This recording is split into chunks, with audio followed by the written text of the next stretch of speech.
नमस्कार। कई दिनों के बाद मैं आज आपसे रूबरू हो रहा हूँ और इसमें गलती मेरी है, आपकी तो कोई नहीं। आप तो लगातार देख भी रहे होंगे मोबाइल पर कहीं ना कहीं चीज़ें। गलती मेरी ये है कि मैं एक तो प्रशिक्षणरत हूँ और प्रशिक्षण में समय मिल नहीं पाता।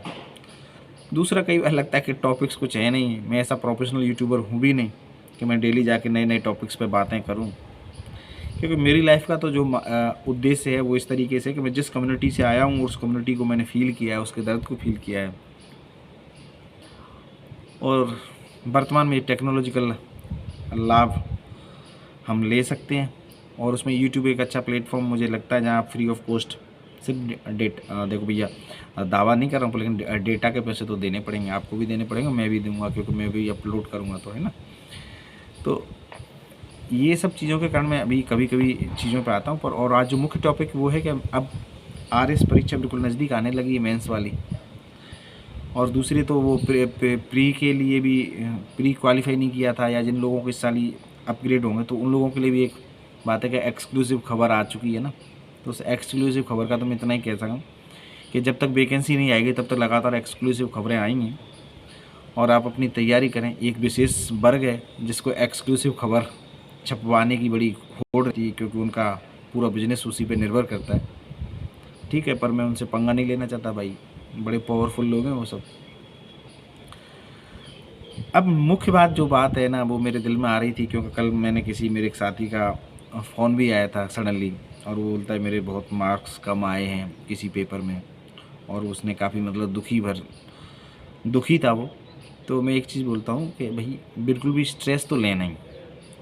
मैं तो कहता हूँ कि इस आरएस परीक्षा का यदि कोई स्ट्रेस लेके इस तरीके से काम करे कि मेरे मार्क्स नहीं आए, इस टेस्ट सीरीज़ में मेरे कम आए हैं, एक आध टेस्ट सीरीज़ में सबके नंबर कम आते हैं। मैं तो इतना बोलता हूँ कि मेरे तो एक बार 35 नंबर आए थे और 35 नंबर आने के बाद मैं भी शौक था कि ये हो क्या गया, कैसे हुआ, क्यों हुआ। क्योंकि जो ये विभिन्न कोचिंग संस्थान है ना, इनके जो चेक करने वाले हैं ना वो महान मूर्ति होते हैं वो इतनी महान मूर्ति होते हैं उनको कई बार कुछ भी नहीं पता होता।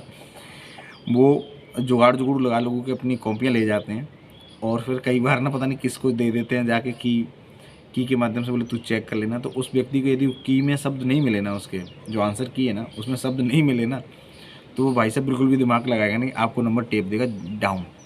तो इसलिए कोई भी स्ट्रेस नहीं लेना है। और जो किसी को हवा में भी चल रहा हो ना इस समय कि भाई मेरे बड़े नंबर आ रहे हैं, तो भैया मैं ये भी कह देता हूँ कि कहीं देख लेना वो मेंस की लिस्ट में भी नहीं मिलेगा उसका नाम के कहाँ है ठीक है। तो इसलिए चिल रहें। और हाँ, दूसरी बात जो महत्वपूर्ण बात ये भी है कि ये जो अभी कई बार मैंने देखा है, मैं अभी 8-10 दिन पहले से लगातार जयपुर जाने का मुझे अवसर मिला है 2-3 बार। तो मैंने देखा लोग नई नई अभी भी बुक्स खरीद रहे हैं, ये इसके लिए आएंगे कभी उसके लिए आएंगे। अरे ऐसा कुछ भी नहीं है। सबके अंदर वही जिस तरीके से होटल्स होते हैं ना, सबके अंदर चपाती है, बटर चपाती है, जो भी चपाती है ना वो चपाती ही है। पर लेकिन वो क्या किया है भाई, अच्छा ठीक है मैं 500 रुपये वाला महंगे होटल में गया तो 50 रुपये की रोटी, तो उस रोटी को थोड़ा सा उन्होंने सजा देंगे, डेकोरेट कर देंगे, थोड़ा सा टेस्ट में भी बदलाव आ सकता है। पर लेकिन इसमें ऐसा कुछ पढ़ाई लिखाई में कुछ ऐसा टेस्ट वेस्ट बदलाव आता नहीं है।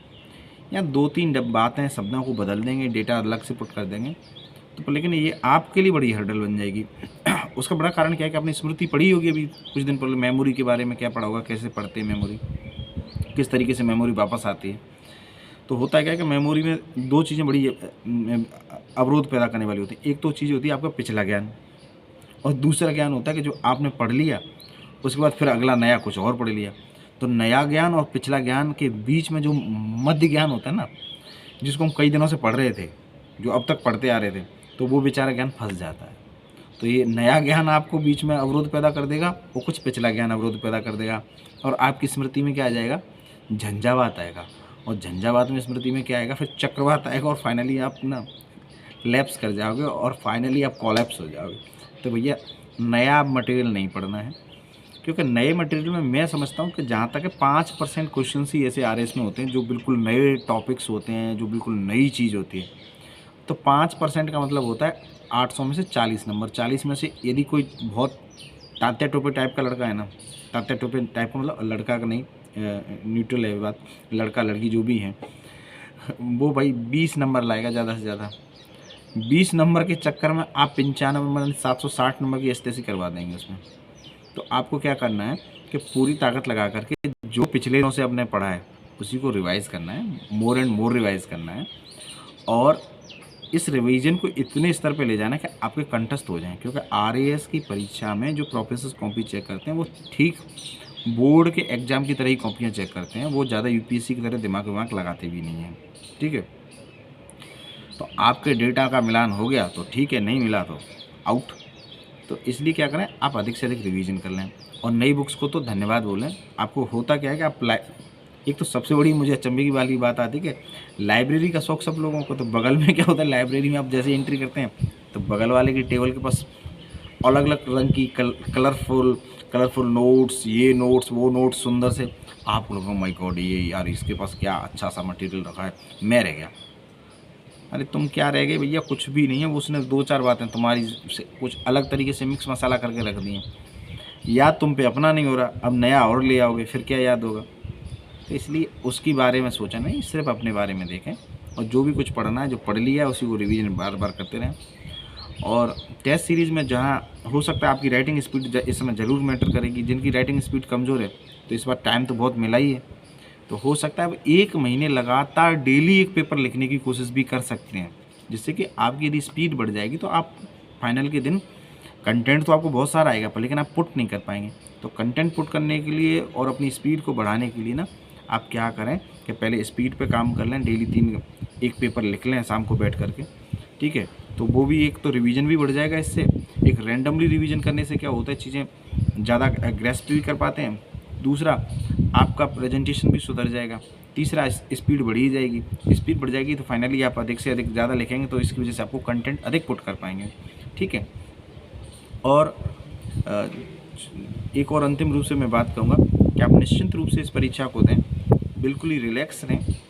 आरएएस का कोई ऐसा कुछ लेना देना नहीं है कि बहुत ज़्यादा लोग इसमें सक्सेस हो जाएंगे या सफल हो जाएंगे।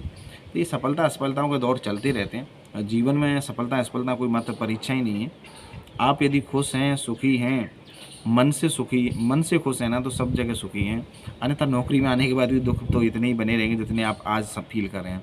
बस वो चेंजेज ऑफ आपका जो विज़न है ना, या यूँ कह सकते हैं आपका प्लेटफॉर्म आपका चेंज हो जाएगा। आप इधर से उधर की तरफ देखेंगे, अभी आप उधर से इधर की तरफ देखते हैं, सिस्टम के अंदर की तरफ।